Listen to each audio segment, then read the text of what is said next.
How to stop blowing your account? These are the factors you need to consider. How much are you willing to risk and how much are you willing to gain? What is your plan for the money when you withdraw the profit? How long is it going to take you to reach your profit target? How much do you want to deposit, and are you going to be flipping the account or are you going to be growing the account? You will consider what you are trading: crypto, binary, forex, gold, currency, and more and more and more. Write those plans on a sheet of paper and be realistic with your plan. Be very, very realistic with your plan. Put it at the back of your mind that you are not going to be opening your account to unnecessary risk. Know that you are going to be performing below your expectation. I'm going to explain that. On a demo account, let us assume you can make $100 a day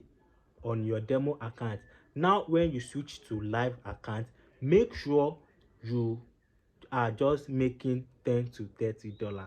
Don't try to reach that $100. That is what I mean by you need to perform below your expectation. You that you are making $100 on demo, and when it comes to live, if you have made between $10 to $30 on your account, I think it is good for the day.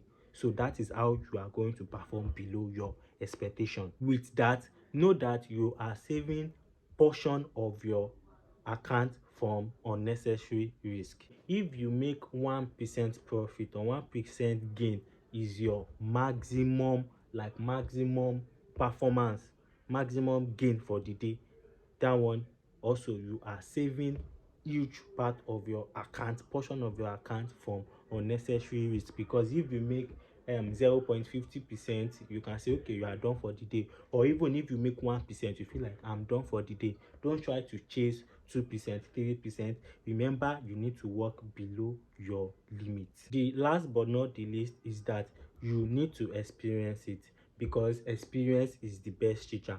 Because it is when you are experiencing it you are going to know how to navigate yourself when your ship is going to the wrong direction. It is when you experience it you are going to know how the feelings work and how you are going to get over it. Which is going to be my last point, is that see this thing as a business. If you are new to this channel, Afo, you can call me Afo the Finest. So I post educative content on this channel, so don't forget to what, blow that subscribe button for more content. Peace.